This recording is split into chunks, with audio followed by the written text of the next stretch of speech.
They said nobody would notice if a homeless kid vanished. But when 17-year-old Eli swung his legs over the I-205 bridge rail in the freezing Portland rain and hurled himself into the black Columbia River, every heartbeat became a countdown. Razor's mother had been trapped underwater for 7 minutes, her Hell's Angel jacket drifting like a flag in the dark. By the time Eli dragged that lifeless body toward the mud, the roar of incoming engines had already started. A storm of bikers about to turn one invisible boy's life inside out. Welcome to Echo Tales family. If you're new here, hit that subscribe button right now, because this story is going to touch your heart in ways you don't expect. To my faithful subscribers who've been here from the beginning, may God continue to bless you richly. Before we dive in, let's lift this moment up in prayer. Heavenly Father, I come before you asking for your divine protection over everyone watching right now. Bless their families, Lord. Heal their bodies, provide for their needs, and give them peace that surpasses all understanding.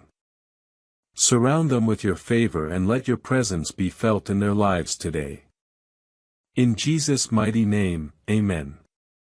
Now, what you're about to witness is a story about a homeless boy choosing to do what is right and risking his life in the process, when a feared biker's mother is trapped under a river's black water, and he's the only one willing to jump in after her. Rain came in sideways over the I-205 bridge, turning Portland's night into a blur of headlights and water, but Eli still felt every stair sliding off him like he was made of smoke. Cars blasted past, tires hissing on wet asphalt, wipers beating time. Nobody saw the skinny 17-year-old in the oversized gray hoodie, hands jammed deep in the pocket, backpack hanging off one shoulder like it was ready to fall. Nobody saw the way his fingers clenched around the small, bent photograph hidden there, his mom's arm around his shoulders, both of them smiling under a cheap fairground Ferris wheel that didn't exist anymore. Down below, the Columbia River looked like a sheet of hammered metal, black and restless under the orange glow of the city. Eli stared over the rail, the wind biting at his cheeks, cold seeping through the holes in his sneakers. His stomach had been empty since yesterday morning, but tonight it wasn't hunger that twisted inside him. It was that feeling again. The one that said something was about to go terribly wrong. If stories like this hit you in the gut already, tap like, subscribe, and drop where you're watching from in the comments, because where Eli jumps from here, most people never come back. A horn blared behind him. Headlights surged past, splashing water over the barrier. Eli flinched, instinctively hugging his backpack closer, the photo pressing into his ribs. He'd walked half the city that day, downtown, under the Burnside Bridge, past the tents and shopping carts, all the way out along the freeway toward the hospital he pretended he didn't miss. The place his mom never walked out of. The place they'd told him, "You're 17 now, you'll figure it out," and handed him a plastic bag with his life in it. He hadn't figured it out. He'd learned which church left food in plastic containers on the back steps. Which security guards looked away when he slept in stairwells. Which alleys the other street kids claimed, which ones nobody wanted because they smelled like something dead. He learned how to disappear so well that there were days he wasn't sure he existed at all. Tonight, the city felt wired, sirens in the distance, the low growl of engines riding the rain, thunder without lightning. Eli turned his head and saw them far down the highway, a line of bikes rolling toward the interchange like a river of chrome and black leather. Their lights were tighter, brighter, moving as one.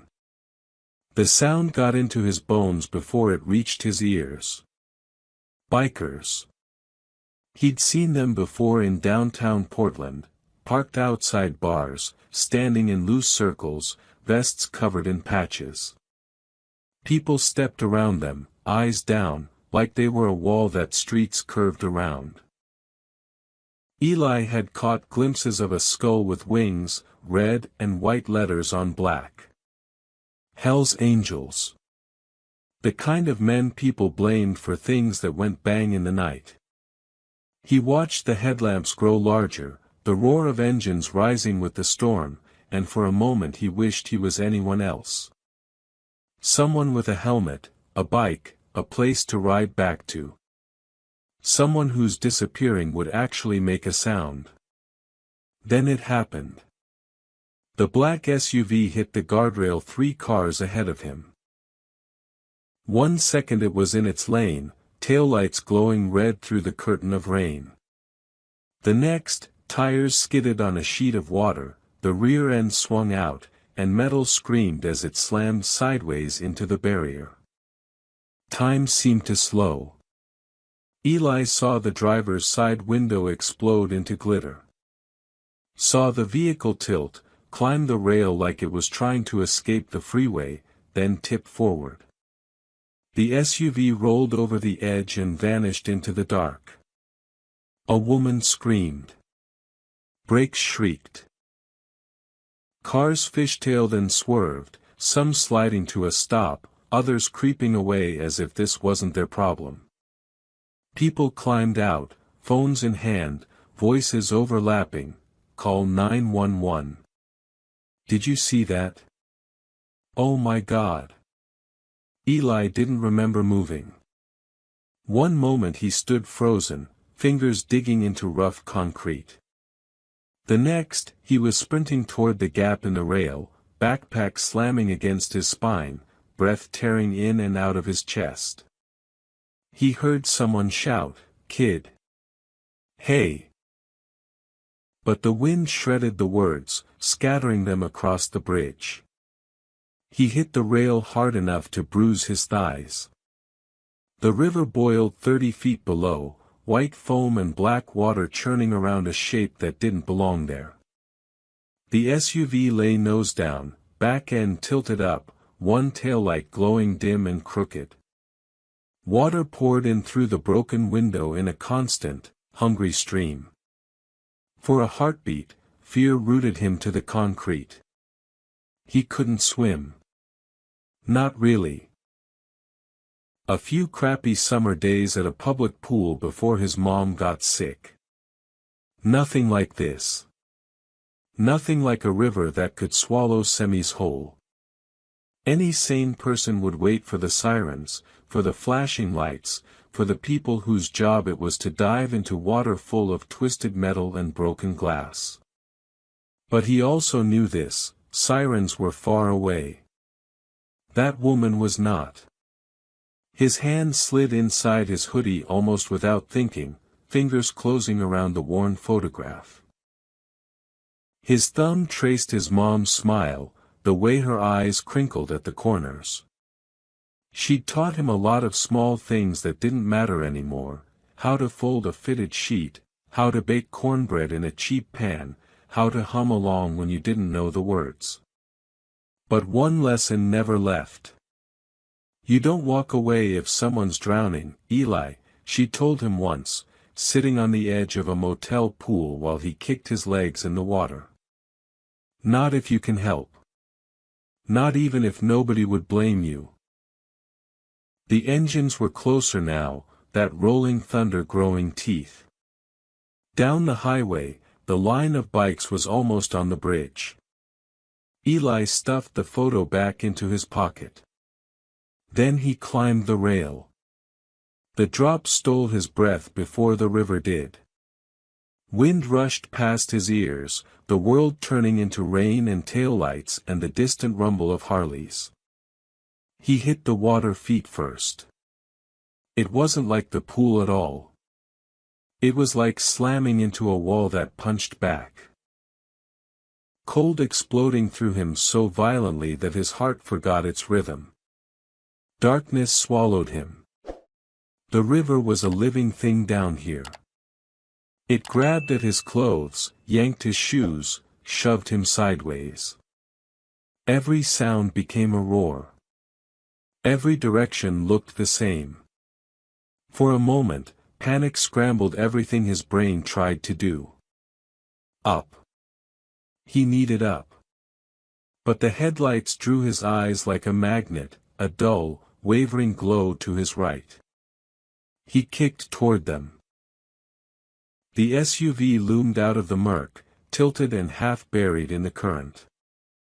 Bubbles hissed from the jagged hole where the driver's window used to be.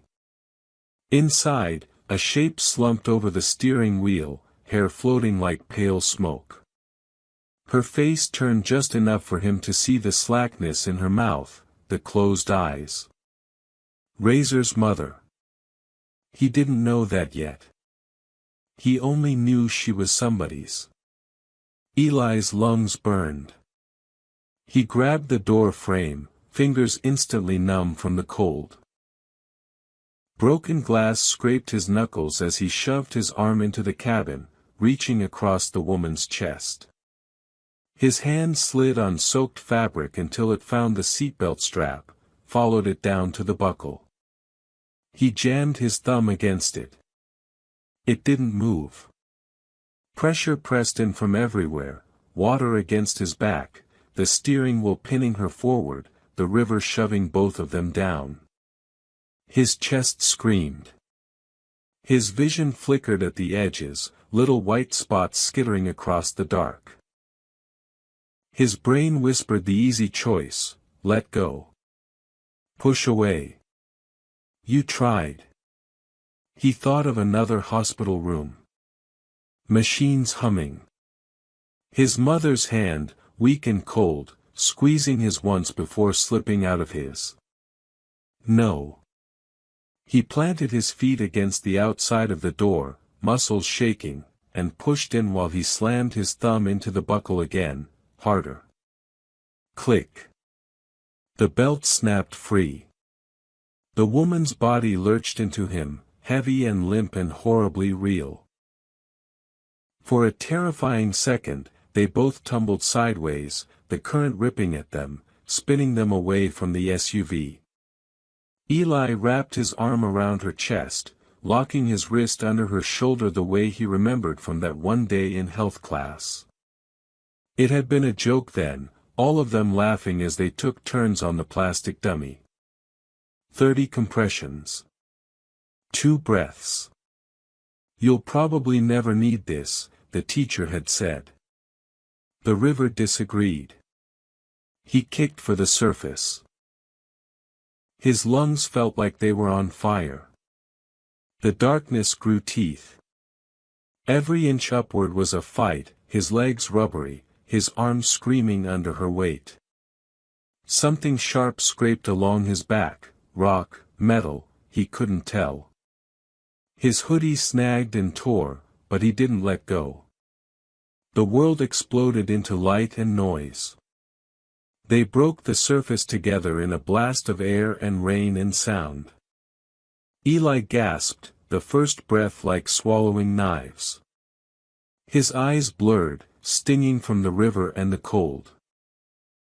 The bridge towered above them, a concrete ceiling of twisted light. Voices shouted from far away. He couldn't make out the words. He focused on the shore. Come on, he rasped, throat raw. Come on. He kicked and dragged, the woman's head cradled above the water, her hair plastered to his arm, her face gray and slack. The current tried to spin them, to pull them downstream toward the black gap under the bridge. Eli angled his body sideways, letting the river push him diagonally, aiming for the muddy patch of bank just before the pylons. His feet hit rock. He stumbled, knees buckling, but somehow kept hold of her. Each step felt like dragging a truck tire through concrete. The cold in his bones turned his legs to glass, ready to shatter. Finally, the river gave way to mud, then wet grass. Eli collapsed to his knees, hauling the woman fully onto the shore. She didn't breathe. Rain hammered them both, washing river water from her leather jacket, revealing the patch in full. A winged skull grinned up at him, red and white letters arcing over it like a warning. Hell's Angels. Eli's heart stuttered. He knelt there, soaked and shaking, staring at the patch, at the woman's still chest, at her blue lips. Somewhere above them, the engines reached the bridge, deep, rolling thunder now, close enough to feel in the ground. For one suspended moment, it all balanced. The dead woman of a feared club at his feet, the storm of bikers overhead, the city's headlights smeared across the rain. Eli set his hands on her sternum. One, his voice came out as a hoarse whisper, lost in the storm. 2, free. He started CPR on Razor's mother as the first wave of Hell's Angels hit the bridge above them, engines rumbling like an approaching war. Rain pounded so hard on the riverbank it almost erased Eli's voice. 1, 2, free. His palms drove into the woman's chest, fingers laced, arms locked the way he remembered from that stupid health class where everyone had laughed. Her ribs felt too fragile under his weight, like old branches about to snap. Her skin was cold through the leather, a dead kind of cold that made his stomach twist. 28, 29, 30. He tilted her head back, pinched her nose, and sealed his mouth over lips that were turning a darker shade of blue. 2 breaths. The taste of river water and copper flooded his throat. He pulled back, coughing, wiped his mouth on his sleeve, and went straight back to compressions. Above them, the engines roared over the bridge like a sky full of thunder-given wheels. Cars crawled now, some stopped entirely. Headlights cut through the rain in jagged beams. Eli could hear voices, muffled, frantic, echoing. None of it mattered. The world had narrowed to the size of the woman's chest under his hands and the numbers in his head. 7 minutes, he rasped, breath fogging in the freezing air. You're not done. You're not done yet. His arms burned. His shoulders felt like someone had poured fire into the joints. His soaked hoodie clung to his back, heavy as chains. He wanted to stop. His body begged him to stop. But another voice, softer and older, pushed through the pain. You don't walk away if someone's drowning, Eli. Not if you can help. His mom's words. That memory had teeth now. He drove his weight down harder. If stories like this grip you, hit like and subscribe so you never miss the next twist in Eli's night, because from here on, every breath he steals back might cost him everything he has left. 28, 29, 30. He leaned down, forced air into her lungs again. For a heartbeat, nothing happened. No gasp. No cough. No miracle.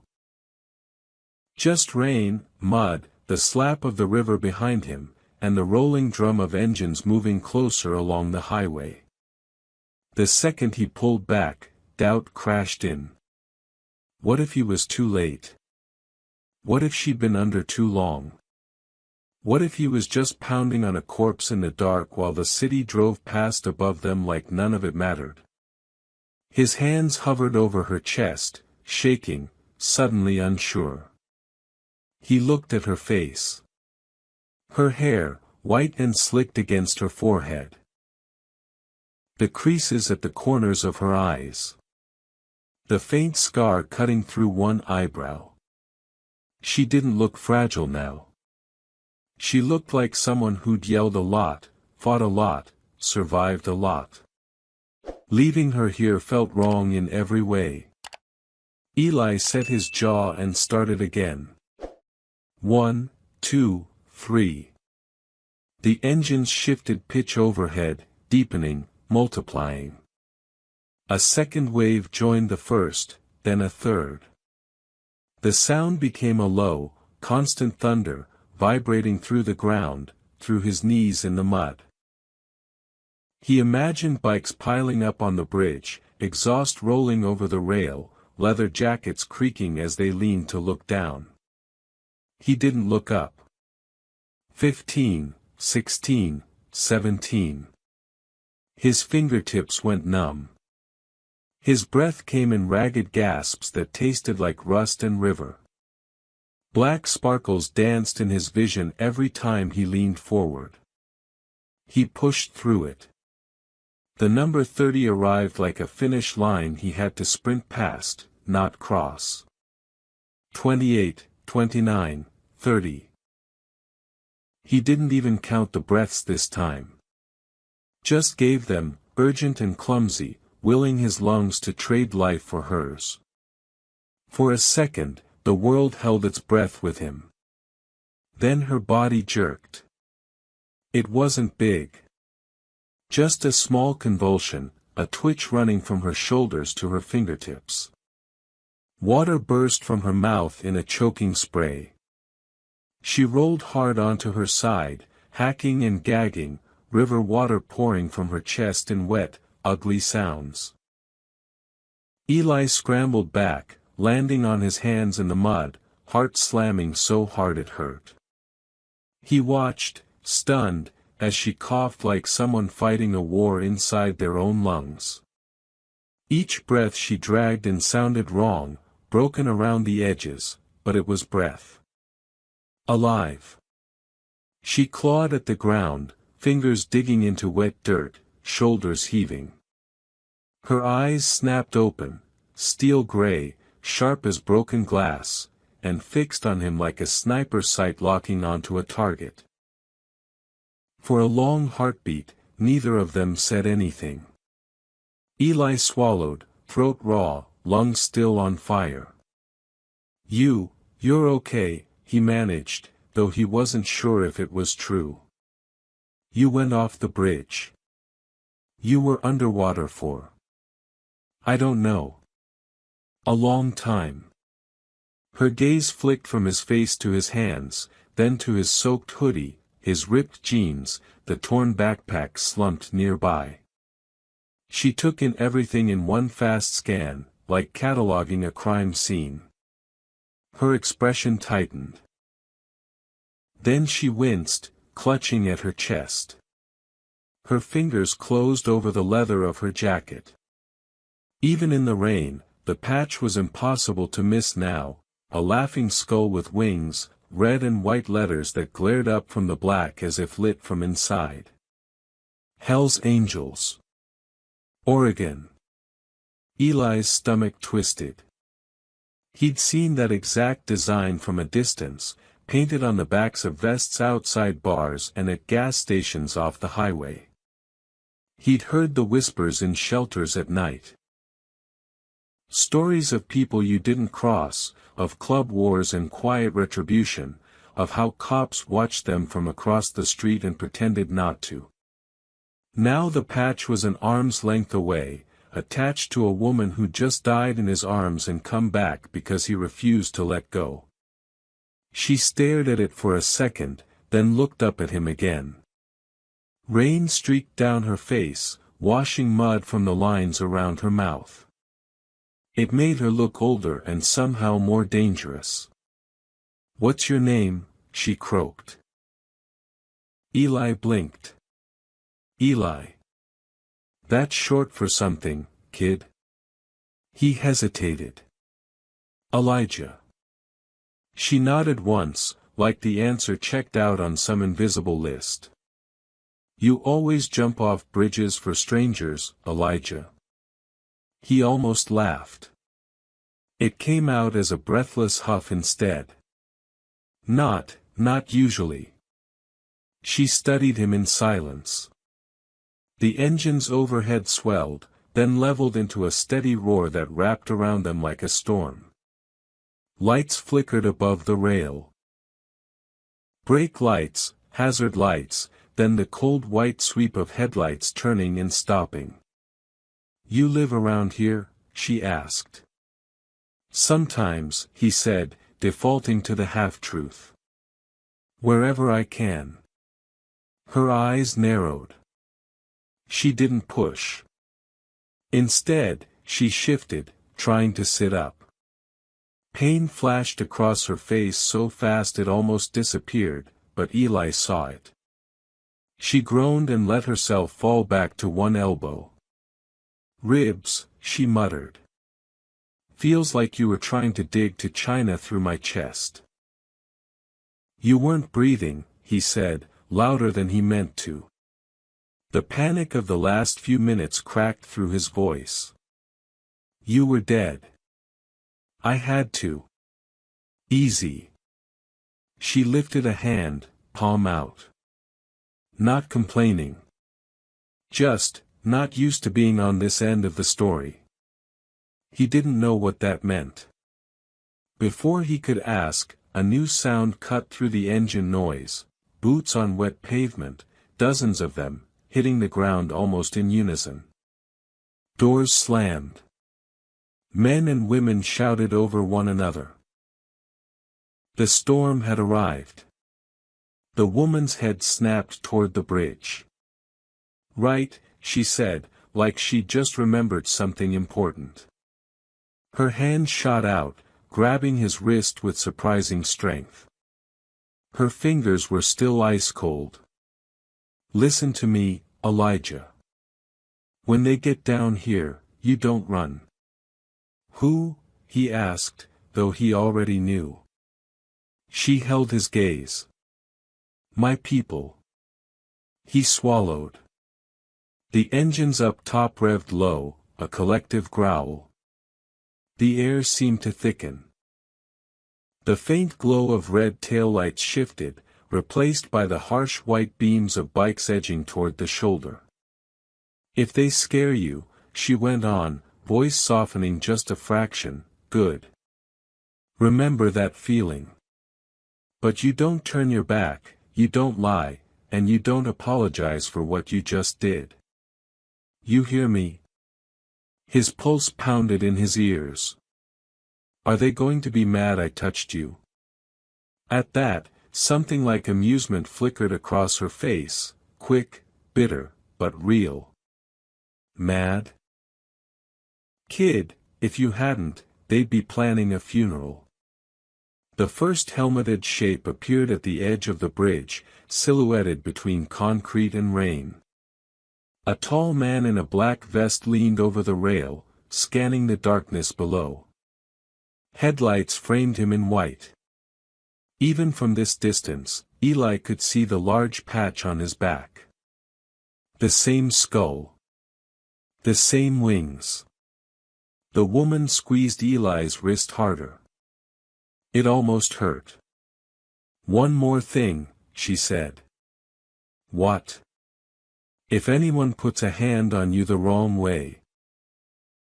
Her eyes flashed with something old and dangerous. "You tell them Margaret said she'll take their patch herself." "Margaret," he repeated, the name landing heavy. "Yeah." She let go of his wrist, reached for the chain around her neck, and pulled it free from under the collar of her jacket. A metal tag hung there, etched and worn from years of rubbing against leather. The tag caught a flash of light from above. It said, "Margaret Maggie Rourke. Mother of Razor. LNR." The name Razor punched through Eli like a fist. He'd heard it before, murmured in parking lots and shelter corners like a curse. A Hell's Angel officer out of Oakland, someone you only messed with if you had a death wish. And he had just dragged Razor's mother back from the bottom of the Columbia River. On the bridge, someone shouted, voice booming over the storm. "Maggie." The woman, Margaret, Maggie, Razor's mom tilted her head back and sucked in a breath that sounded like it scraped her throat raw. "Down here," she roared back, louder than Eli thought her lungs could manage. "And nobody touches the kid." Eli flinched at the word kid. Footsteps pounded across the bridge now, multiple sets heading for the nearest access slope. Shadows moved along the edge, helmets and vests and patches framed by flickering hazard lights. From this angle, it looked like a small army descending. He wanted to stand. His legs didn't agree. Mud clung to his jeans. His fingers were turning white at the knuckles. He wiped them on his hoodie, trying to shake the tremor out. It didn't go. The engines idling overhead rumbled through his teeth. "You're shaking," Maggie observed. "I'm fine," he lied. Liar. There was a hint of approval in her tone. "You stayed anyway. That's what matters." The first biker appeared at the top of the muddy slope, boots skidding slightly on the wet grass before finding grip. He was massive, even hunched forward, shoulders like a wall, beard streaked with gray. Water streamed off his helmet onto his leather vest, which bore 3 patches prominent on the front. President. Oregon. Hell's Angels.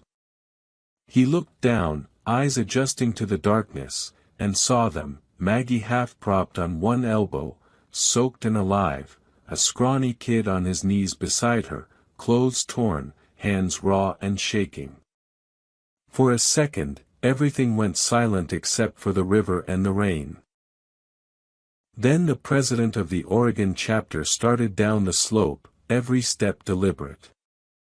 More figures lined up at the top behind him, a wall of skulls and wings watching.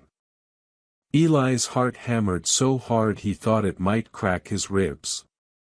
Maggie straightened as much as she could, winced, and still managed to tilt her chin like she was sitting on a throne instead of mud. She turned her head just enough to look at Eli. "Last chance to run," she murmured. He didn't move. Her mouth curved in the smallest, fiercest smile he'd ever seen. The president reached the bottom of the slope and stopped 3 feet away, boots sinking into the mud. Rain drummed on his helmet, on his shoulders, on the patch over his heart. His eyes, pale and cold, locked onto Eli's face. "So," he said, voice low and dangerous. "You're the one who put hands on my family." Eli opened his mouth to answer. And the president took one slow step closer, lifting a hand that could either shake his or break it. The president's hand hovered in the rain between them, big enough to close around Eli's whole wrist. Water slid off his knuckles, ran in thin rivers down the faded ink on his skin. For one suspended heartbeat, Eli couldn't tell if that hand was about to land like a hammer, or like a lifeline. Up close, the man was even larger. The leather vest stretched over shoulders like concrete. A gray beard spilled down his chest, tangled and wet. The patch over his heart read Big Mike, the one across his back a full Grim Reaper's grin, Hell's Angels, Oregon. His eyes, when they locked fully onto Eli's, were a startling ice blue, sharp enough to cut through the dark. "So," Big Mike said again, the word heavy as a verdict. "You're the one who put hands on my family." Eli's throat closed up. His brain screamed at him to look away, to drop his gaze, to make himself small. But his legs had already chosen this spot in the mud and refused to move. He swallowed hard, rain and river water mixing on his lips. If you want to see how deep this story goes, like and subscribe before the next blow lands, because standing in front of Big Mike with Razor's mother at his side, Eli is one wrong word away from disappearing for real. I pulled her out, Eli managed, voice hoarse. Off the river. She wasn't breathing.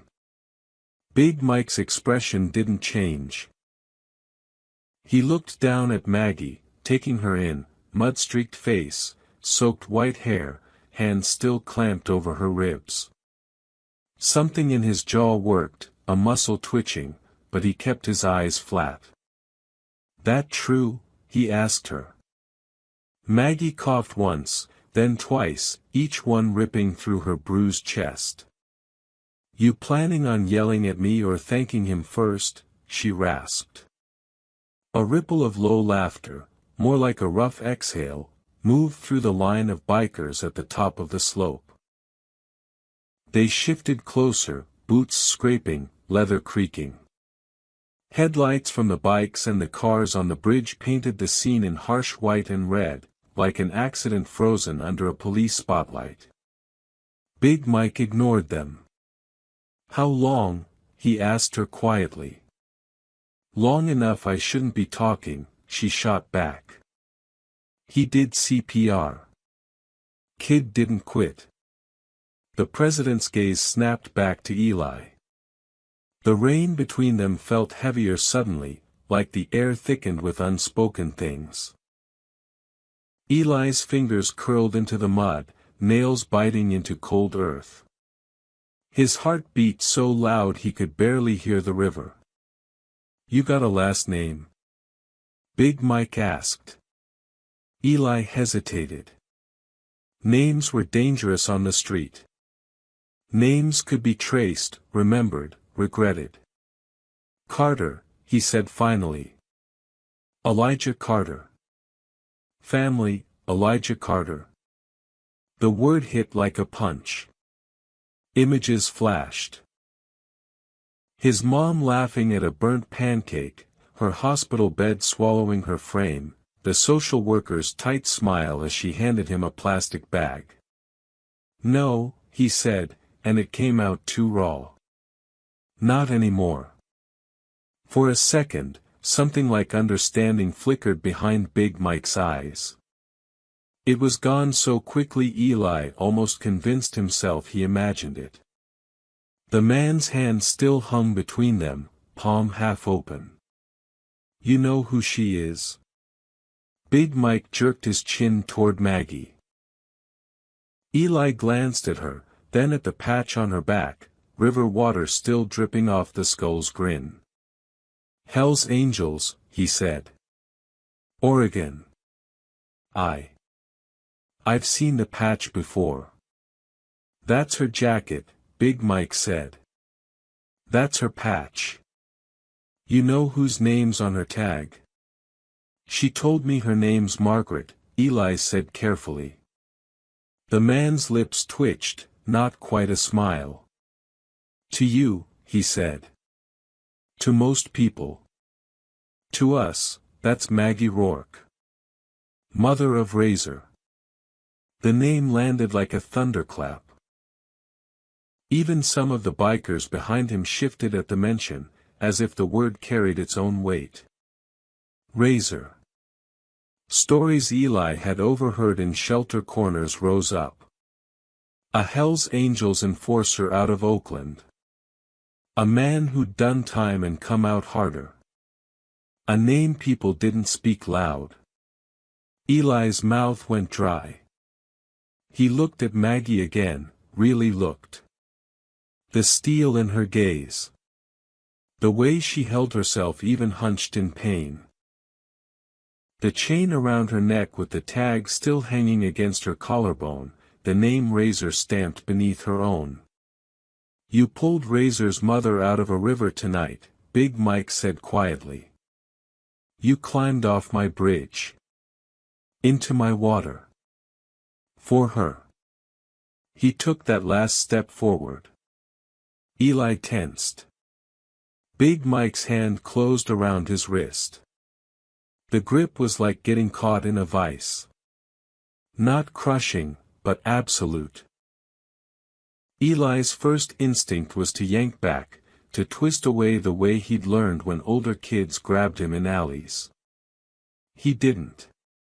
Something in the way those ice-blue eyes watched him froze the reflex halfway. Big Mike turned Eli's arm slightly, taking in the pale skin, the scars on his knuckles, the faint shake running through the muscle. "You cold?" Big Mike asked. "I'm fine," Eli lied. "He's shaking," Maggie cut in.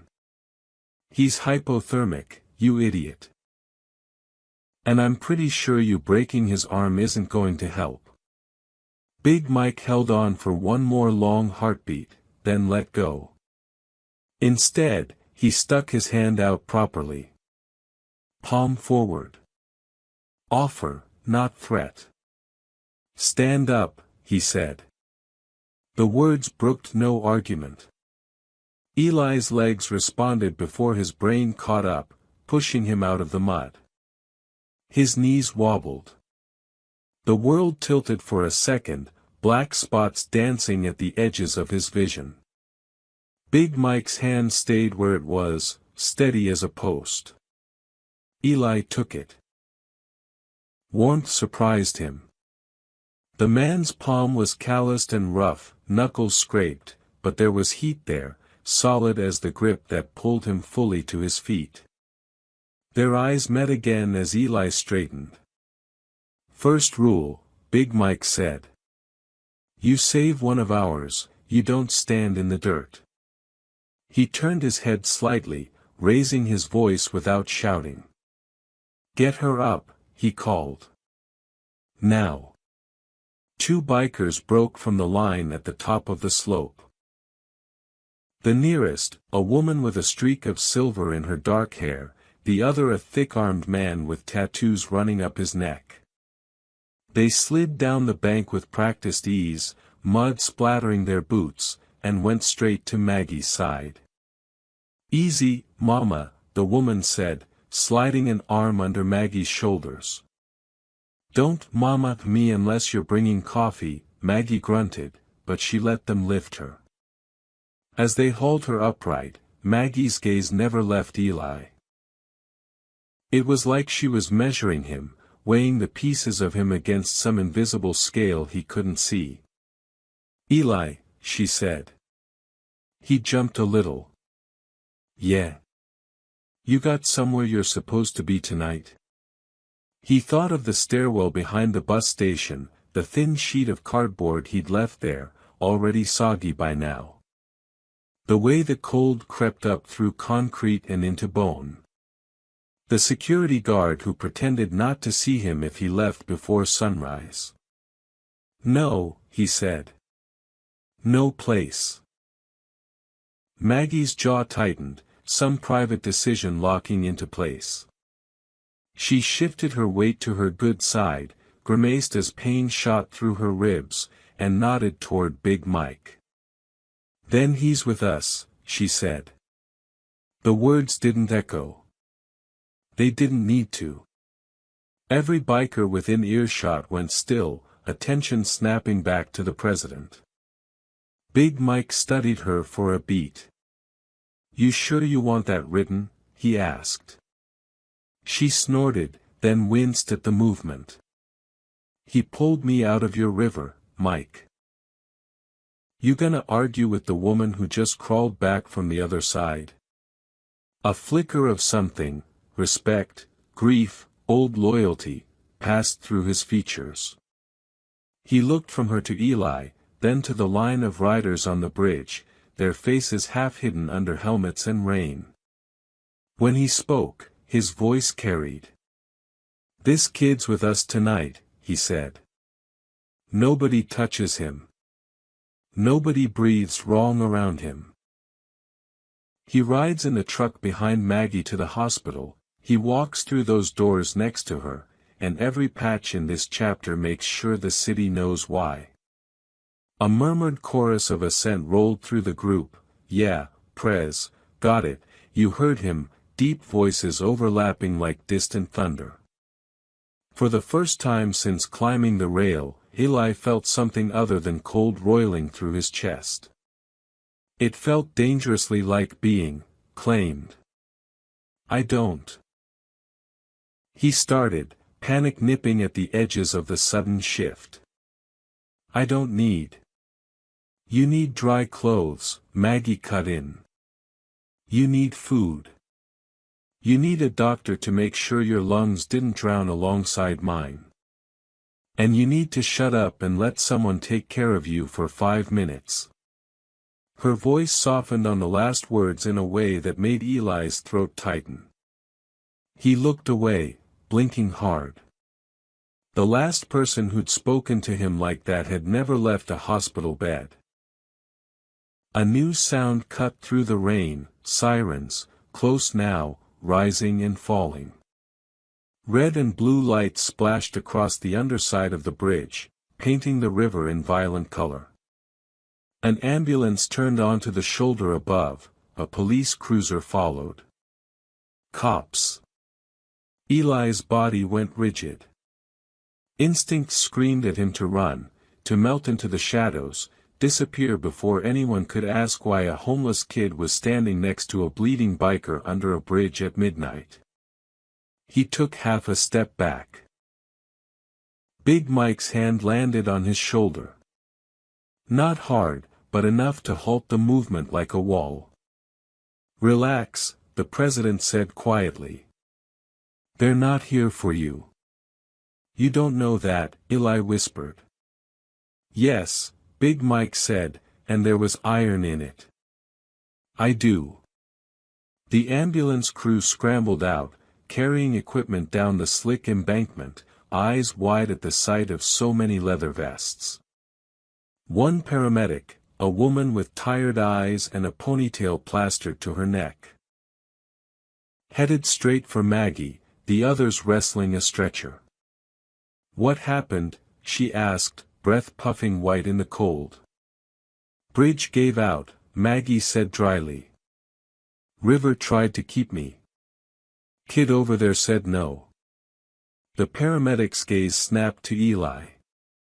Took in the soaked clothes, the blue lips, the shivering. Her professional expression slipped for a second. "You did CPR?" she asked.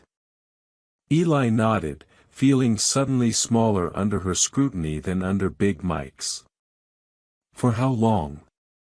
He shook his head. I don't know. Just until she started." The paramedic looked impressed and horrified at once. "We're taking both of you," she said firmly. "Now." "I'll ride with her," Big Mike said. The paramedic's eyes flicked to his vest, the president patch, the skull grinning from his back. She hesitated, then decided that was an argument she didn't want tonight. "Fine," she said. "But he's coming too." She pointed straight at Eli. His heart stuttered. "What?" "No, I'm fine." "Really?" "You don't have to." "You're shaking so hard I can see it from here," she said. "You're hypothermic, you probably swallowed half the Columbia, and if I leave you here you're going to collapse on the way to wherever you think fine is." "I don't have insurance," he blurted, as if that might stop her. For the first time, Big Mike actually smiled, a short, humorless thing that didn't reach his eyes, but still shifted his whole face. "Kid," he said, "tonight, your insurance is the fact that you pulled our Maggie out of a river." The paramedics moved fast. In a blur of hands and shouted instructions, Maggie was strapped onto the stretcher, oxygen mask pressed over her face. She tried to bat it away, muttering curses, until Big Mike planted one big hand on the rail and leaned in. "Breathe," he ordered. She rolled her eyes but obeyed. Another blanket went around Eli's shoulders, metallic and crinkling. He hadn't realized how cold he was until the sudden wrap of insulation made his skin sting. The world shrank to the circle of that foil, the sirens, the rain drumming on the open ambulance doors. "Up you go," the paramedic said, guiding him toward the vehicle. He hesitated at the threshold, one foot on wet asphalt, one on the ambulance step. Behind him, the river roared on, uncaring. Above, bikes idled in a restless line. The city stretched out in every direction. A maze of streets where he knew all the places to hide and none where he belonged. He looked back over his shoulder. Dozens of eyes watched him, some curious, some guarded, some unexpectedly warm. Patches gleamed in the flashing lights. Somewhere in that wall of leather and skulls, a name waited that he'd only heard in stories. Razor. Eli swallowed. "Come on, Elijah," Maggie's muffled voice came from inside, fogging the oxygen mask. "You're not done yet." His hand tightened on the edge of the door. Then he climbed into the ambulance. As the doors slammed shut and the sirens rose, a biker at the back of the pack answered a phone, listening to a voice on the other end. His face went pale under the streetlights. He turned toward the convoy and shouted over the idling engines. "Razor's wheels are already in the air. He just heard what happened to his mother." The plane's engines faded into the Portland night like distant thunder, but Eli felt each vibration in his ribs long before the jet even touched down. The hospital window was a rectangle of dark glass, reflecting a kid in borrowed clothes who barely recognized himself, hair still damp from a real shower, bandages on his scraped knuckles, a thin hospital bracelet on his wrist. Behind his reflection, the city lights shivered on the Columbia River, marking the place where everything had changed. On the bed beside him, Maggie Rourke slept propped halfway upright, gray hair flattened on one side, oxygen line curling around her cheeks. Monitors traced green lines across black screens. Every soft beep felt like a countdown to something Eli couldn't see yet, only feel, like the moment just before you step off a bridge. If stories like this have you hooked already, like and subscribe so you don't miss what's coming next. Because for Eli, what's walking down that hallway tonight isn't just a biker, it's the storm his whole life has been crawling toward. He dragged the plastic chair closer to her bed and sat, elbows on knees, fingers worrying the edge of the photo in his pocket. The fairground picture had survived the river, the ambulance, even the nurse who tried to throw away his backpack. The ink was smudged now, his mom's smile ghosted by water damage, but it was still there. Still proof that once, someone had looked at him the way Maggie had looked at him in the ambulance, like he mattered. "Watching the door won't make him slower," a voice said from behind him. Eli turned. Big Mike stood in the doorway, helmet tucked under one arm, hospital light catching the raindrops still clinging to his beard. The leather vest looked out of place against the soft blue walls, but he wore it like armor. "You ever met Razor?" Big Mike asked. Eli shook his head. "Just stories." "Stories don't cover it," Big Mike said. "To some people, he's a monster. To others, he's the only reason they're still breathing. That's supposed to make me feel better." Eli tried to joke, but it came out thin. Big Mike studied him for a long moment. "You did good," he said finally. "Whatever happens when he walks in, that doesn't change." Eli looked back at Maggie. Her chest rose and fell, slow but steady. "They gonna be mad I touched her?" he asked quietly. "Mad I dragged her out?" If they are, Big Mike said, voice turning hard, they answer to me. And to her. He nodded toward Maggie, then jerked his chin at the chair. Sit. He'll be here in 5. Those 5 minutes stretched longer than the time under the river. The hallway outside filled with a different kind of sound, not the soft squeak of nurses' shoes or the beep of monitors, but heavy boots, low voices, the metallic rattle of buckles and chains. Nurses peeked around corners and disappeared again. Somewhere down the corridor, a security guard muttered, "You gotta be kidding me," under his breath. Then the footsteps stopped. The door eased open. Razor was taller than Eli imagined. Broad shoulders filled the doorway, leather creaking as he stepped inside. His hair was dark, pulled back at the nape of his neck. A faint scar cut through one eyebrow. His vest was heavy with patches, the bottom rocker reading Oakland, the top screaming Hell's Angels. Across the front, stitched in stark white thread over his heart, one word, Razor. Eli pushed himself up out of the chair before he could think about it. His legs felt like rubber. His heart hammered so hard it shook his whole chest. Razor didn't look at him. Not at first. His eyes went straight to the bed. For a heartbeat, everything in his face hardened even more, like stone on stone.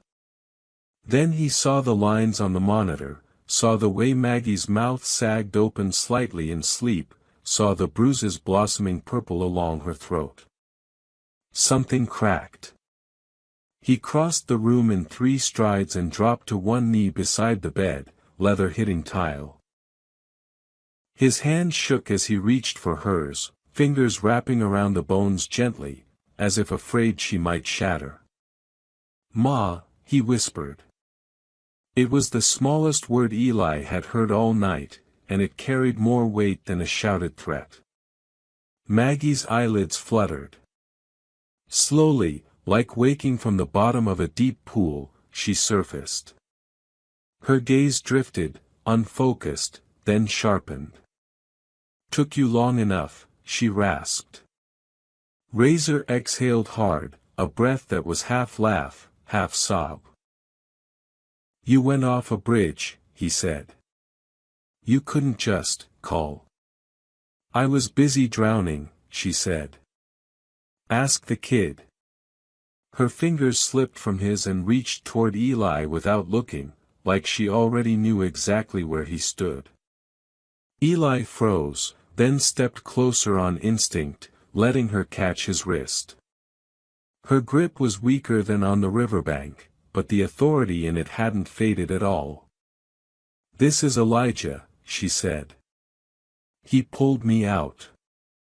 Pumped my heart himself. You're only kneeling there because he didn't quit." Razor's head turned. For the first time, his eyes locked onto Eli. There was nothing soft in that gaze. No instant gratitude.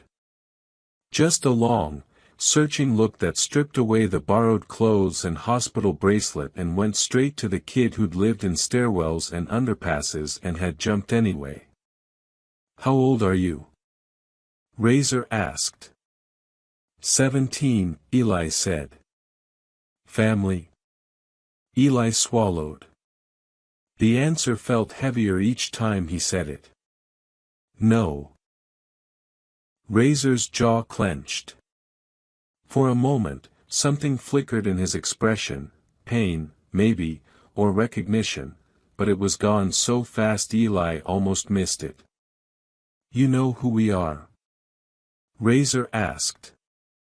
Eli glanced from his vest to Maggie's jacket folded on the chair, the skull and wings grinning even in the harsh hospital light. "Yeah," he said. "I've heard things. And you still went in that river." It wasn't a question. Eli shrugged, throat tight. Didn't matter who she was, he said. Just mattered she was there. Silence stretched between them, taut as a wire. Big Mike shifted against the wall but said nothing. The monitors beeped their slow rhythm. Somewhere down the hall, someone laughed too loudly at a nurse's station, oblivious. Razor stood in one fluid motion. He took a step closer, close enough that Eli had to tilt his head back to keep his eyes on the man's face. Up close, Razor smelled like rain on hot asphalt, like exhaust and metal and something sharper underneath. A thin white scar ran from his left ear down his neck, disappearing into his collar. Eli's palms went slick. Razor extended his right hand. "Give me your hand, Elijah," he said. Every muscle in Eli's body tensed, screaming to move and stay still at the same time. He thought of the bridge rail under his palms.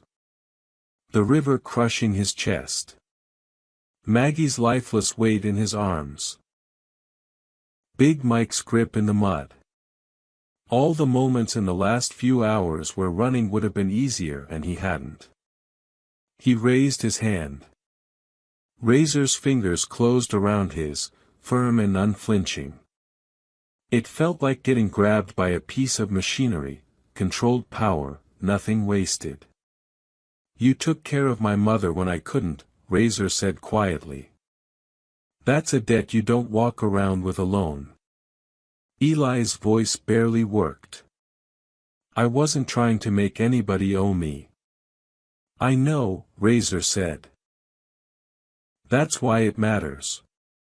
He let go of Eli's hand, but only to reach up and unclasp something from around his own neck. A chain, heavy and dark, with a small metal emblem hanging from it, the same skull and wings, carved and worn at the edges. Maggie's eyes widened. "Razor." Razor shot her a look that made even her fall silent. He held the emblem out toward Eli. "This doesn't make you patched," he said. "Doesn't make you a prospect. Doesn't sign you up for anything you don't choose. You can walk out of here after they clear you, vanish back into whatever shadows you came from, and nobody in this room will force your hand." Eli stared at the emblem, heart thudding in his ears. "But," Razor continued, voice steady, "if you take this, you're not alone in those shadows anymore. It means if someone puts hands on you, they're putting hands on us. It means you've got a bed when you're done sleeping on concrete. A meal when trash cans are empty. It means when people ask who you got in this world, you've got an answer." Eli's fingers twitched toward the chain, then pulled back. "Why?" he whispered. "You don't even know me." Maggie answered before Razor could. "I know enough," she said. "You jumped. You stayed. You didn't ask what I was worth first." Her gaze softened, just a fraction. "My son died 3 years ago," she said quietly. "Different hospital. Different town. I couldn't drag him out of where his head was taking him. Tonight the river tried to take me instead. Feels to me like somebody sent the right stubborn kid to the right wrong place." Razor's jaw worked. He looked away for half a second, fighting something back, then faced Eli again. "You remind me of him," Razor said. "Not how you look. How you chose." The words cracked something open inside Eli he'd kept welded shut. He saw his mom again.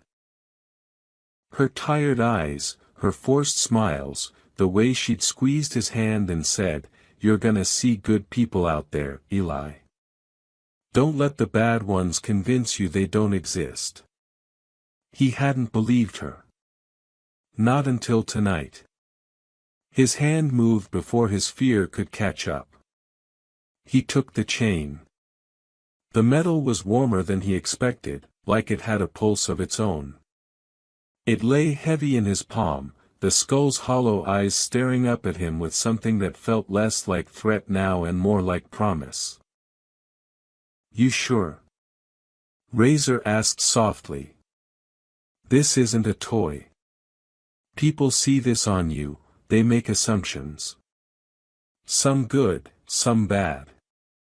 Eli swallowed hard. "People already make assumptions," he said. "Homeless.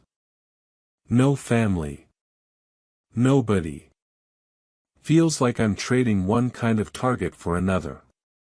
Razor's mouth twitched. "Difference is, this target shoots back," he said. Maggie chuckled, then winced. "Put it on him before I change my mind," she muttered.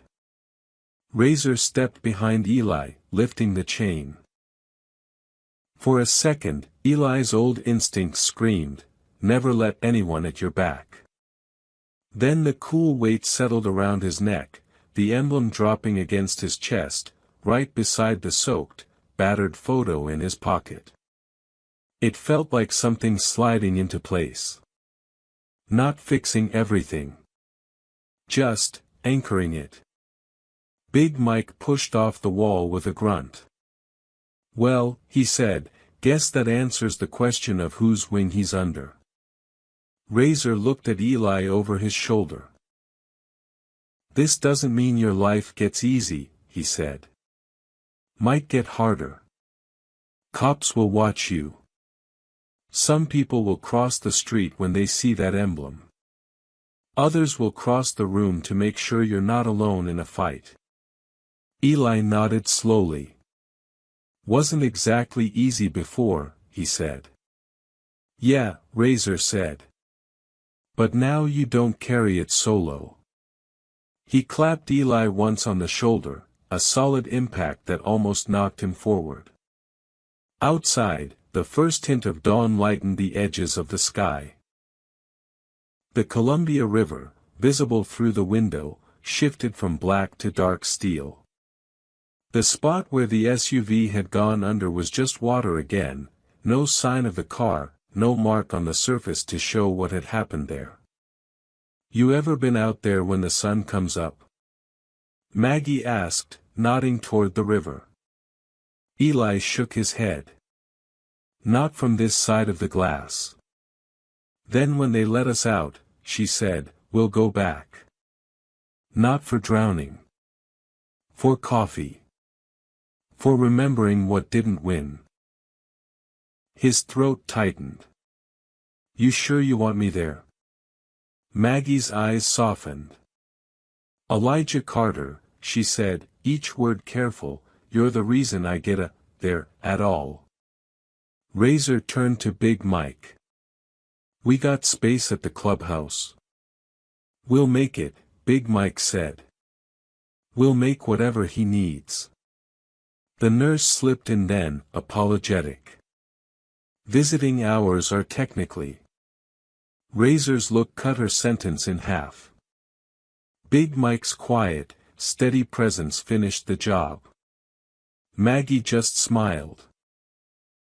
"He's my son," she said, nodding at Eli. "You gonna throw out a boy who just saved my life?" The nurse blinked, looked between them, then shook her head. 10 more minutes, she said. "Then I'm risking my job."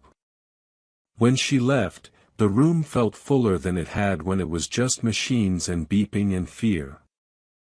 It held leather and scars and the low hum of voices that had seen bad nights and kept going anyway.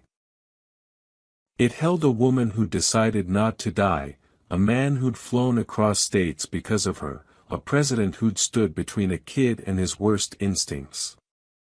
And it held Eli, who for the first time in years didn't feel like he had to stand with his back to the wall. He reached into his pocket and pulled out the photo. The edges were warped, colors run, but his mom's face was still there, smiling like she knew exactly how this would turn out. Maggie squinted at it. "That her?" she asked. "Yeah," Eli said. "She didn't make it. Cancer." Maggie studied the picture, then Eli. "She'd be proud you jumped," she said. "She'd probably say I was stupid," Eli answered, a shaky laugh breaking free. "Then hug me till my ribs cracked." Maggie smiled. "Sounds familiar." Razor glanced between the photo, the emblem on Eli's chest, and his mother. "You don't have to choose," he said quietly. "You can carry both." Eli looked at the river one more time. The water rolled on, indifferent, carrying last night's terror downstream toward the ocean. Above it, the sky lightened to gray, then the first faint streaks of pink. He slipped the photo back into his pocket, fingers brushing the emblem. "Yeah," he said. "I think I finally get that."